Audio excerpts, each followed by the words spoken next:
Oi pessoal, tudo bem? Hoje nós vamos falar sobre tabelas e gráficos e as relações que tem entre um e outro. Bom, pessoal, nós vamos começar aqui com uma tabela que já foi preenchida com algumas informações numéricas e nós vamos transformar essa tabela em um gráfico de barras, que é o tipo de gráfico mais simples de confeccionar, tá? Então, no início do ano, ali em fevereiro, eu fiz uma pesquisa com a minha turma, que é a B13, relativa a características físicas da turma, né? Então, a gente explorou tipos de cabelo, cor de pele, altura, enfim, várias características ali, justamente para mostrar a diversidade da turma. E depois, com esses dados da pesquisa, nós compusemos alguns gráficos. Nós tivemos, então, com relação às cores de pele, os seguintes resultados na pesquisa. Nós temos, então, 6 alunos que se autodeclararam com a cor de pele negra, 9 pessoas que se autodeclararam brancas e 8 pessoas que se autodeclararam pardas. Então, a partir desses dados, a gente pode confeccionar o gráfico, que aqui eu vou primeiro mostrar para vocês com as barras de Cuisinart, que eu já mostrei em outra oportunidade, né? Então, vou colocar aqui do ladinho. E nós vamos então começar pela pele negra ali, que tem 6 pessoas que responderam. Eu vou começar então colocando cubinhos da cor branca a partir do 1, tá? Eu vou colocar então 6 quadradinhos, na verdade não são cubinhos, 6 quadradinhos enfileirados. Então sempre a gente começa de baixo para cima para compor o gráfico e a gente vai então colocando quadradinhos até chegar no número 6. Então cada quadradinho representa uma pessoa que se autodeclarou como negra. Aqui então 6 quadradinhos, tá? Agora nós vamos então para as 9 pessoas que se declararam brancas. A gente está colocando aqui inicialmente todas as pecinhas brancas, mas depois eu vou mostrar para vocês, né? É só porque as barras de Cuisinart só tem o formato aqui de um quadradinho da cor branca. Então, para vocês terem a noção que cada quadradinho representa uma unidade ou uma pessoa que respondeu à pesquisa, tá? Depois a gente vai fazer essas barras de cores diferentes, justamente porque o gráfico, para poder ter uma legenda, né? A gente coloca, então, cores diferentes para representar as diferentes categorias ali do nosso gráfico, tá? Então, chegamos aqui até o 9 pessoas, então, com a cor branca, 6 pessoas com a cor negra e agora 8 pessoas com a cor parda. Vamos colocar, então, uma do lado da outra, os cubinhos, os quadradinhos, na verdade. Estou acostumada a falar cubinho de tanto que eu trabalhei com material dourado, né? Mas aqui nesse caso são quadradinhos que a gente está usando para compor o gráfico. Então aqui, 1, 2, 3, 4, 5, 6, 7, 8 nos pardos, 1, 2, 3, 4, 5, 6, 7, 8, 9 nos brancos e 1, 2, 3, 4, 5, 6 nos negros, tá? Agora eu vou desmanchar então isso e eu vou mostrar para vocês como ficaria. Aqui eu fiz no computador direitinho, né? Então, um gráfico de barras, ele tem as seguintes informações, tá? No começo do gráfico, lá, a primeira informação, cores de pele da turma B13. Esse aqui é o título do meu gráfico. Então, o título apresenta as informações que eu vou ter nesse gráfico. Aqui, na lateral, tem quantidade de pessoas, ou seja, esses números que estão aqui na esquerda representam o número de pessoas que respondeu à pesquisa, número de pessoas equivalente a cada uma das categorias que nós temos. Aqui embaixo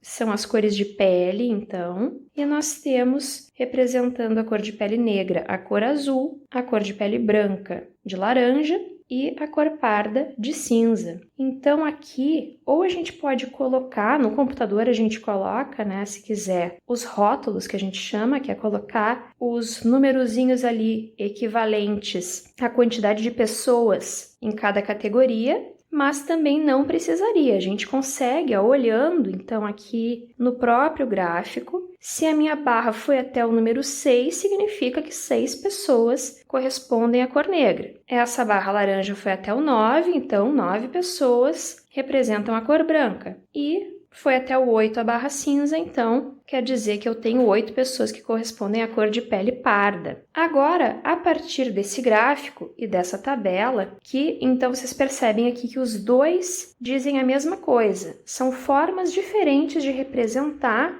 as mesmas informações, a tabela e o gráfico. Tanto com a tabela eu consigo produzir um gráfico, quanto o contrário, com um gráfico eu consigo compor uma tabela. Então aqui, se eu somar 6 mais 9 mais 8, eu consigo descobrir quantas pessoas ao todo participaram dessa pesquisa. Então vamos somar aqui uma adição de 6 parcelas com transporte. Então a gente vai colocar os 3 números aqui e vai somar. 6 mais 9 dá 15. 15 mais 8 dá 23. Então eu coloco 3 aqui na unidade.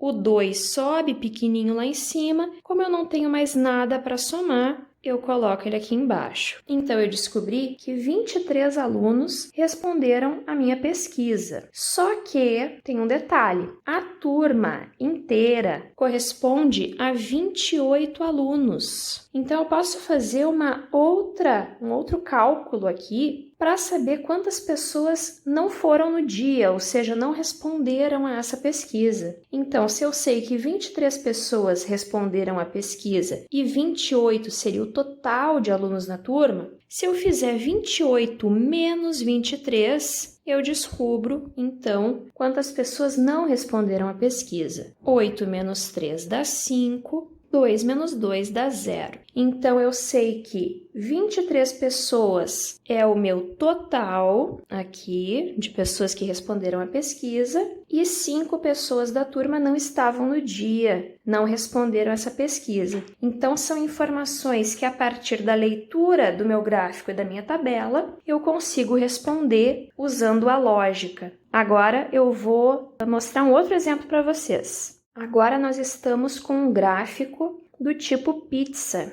porque ele é um círculo dividido aqui em partes, como se fossem fatias de uma pizza. Esse gráfico, qual é o título dele? Tipos de cabelo da turma B13. Então, foi essa informação que a gente colocou em categorias, também 3 diferentes categorias, em que as crianças se autodeclararam, né? Se identificaram ali na pesquisa que a gente fez para registrar. Aqui embaixo nós temos a legenda desse gráfico. Isso quer dizer que a gente sabe que a cor azul dessa vez corresponde ao cabelo crespo. Então, nós temos 4 pessoas que têm cabelo crespo na turma. A cor laranja corresponde ao cabelo liso, são 15 crianças. E a cor cinza corresponde ao cabelo ondulado, que também são 4 crianças. A partir desse gráfico, agora nós vamos compor uma tabela aqui desse lado. Então, a gente começa a tabela colocando o título, que é o mesmo do gráfico. A gente vai só transpor esses dados aqui para uma tabela. Tipos de cabelo da turma B13. Aí ficou apertadinho aqui, mas tudo bem. Tá? Então, a gente está colocando as mesmas informações que tem no gráfico numa tabela. Agora, aqui, nessas 2 colunas, eu vou colocar aqui vai ser os tipos de cabelo e aqui vai ser a quantidade de pessoas.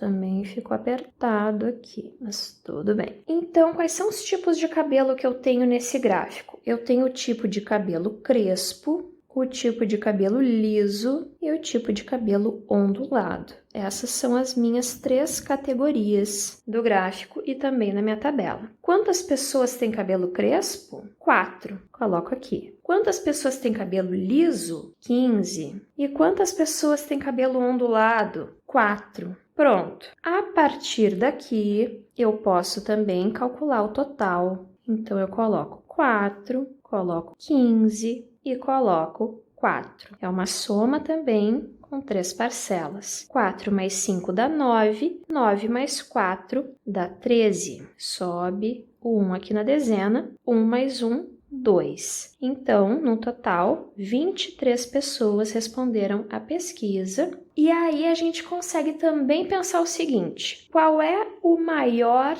número que nós temos nessa tabela? É o 15. Então, quer dizer que a maior parte da turma tem cabelo liso. E depois, o crespo e o ondulado empataram com 4. Então, esses são os números menores. A menor parte da turma tem cabelo crespo e ondulado. Então, esses são dados que a gente pode verificar a partir da leitura da tabela e do gráfico. Agora, por último, nós temos um gráfico de linha que é um pouco mais complexo. Esse gráfico, eu extraí então os dados dele da internet. Então, aqui da cidade de Porto Alegre, os casos de coronavírus em Porto Alegre que nós tivemos desde março até agosto.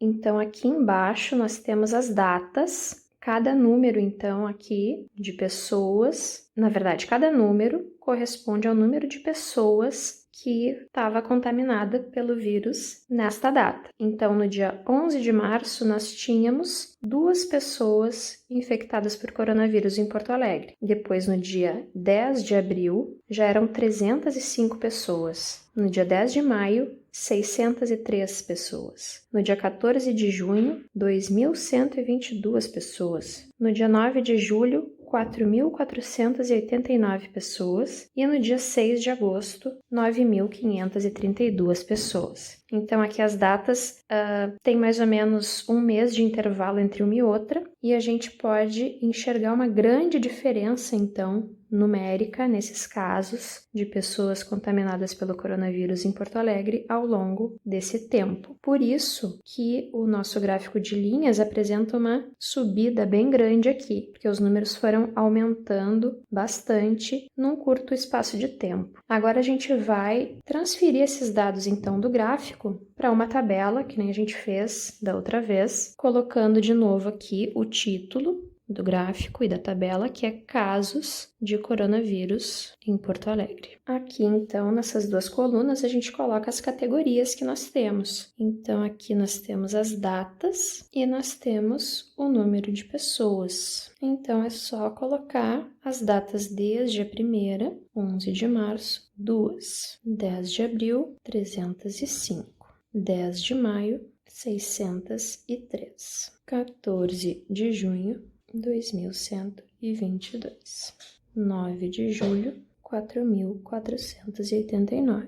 E por último, 6 de agosto, 9.532. Bom, se a gente fosse fazer um total, então, a partir desses casos todos, ia dar muita coisa, ia dar um número muito grande. Mas o que mais que a gente pode fazer de cálculos ou de problemas em cima desse gráfico e dessa tabela? A gente pode, por exemplo, calcular qual é a diferença do número de casos do dia 6 de agosto, por exemplo, que deu 9.532, para o dia 10 de maio, que deu 603. Então, quando a gente fala em diferença, a gente está se referindo a um cálculo de subtração. Então, aqui, eu não consigo tirar 3 do 2, então o 3 passa uma dezena aqui, fica 12. 12 menos 3 dá 9. O 3 ficou valendo 2, 2 dezenas. 2 menos 0 dá 2. 5 menos 6 eu também não consigo fazer. Então, o 9 também passa aqui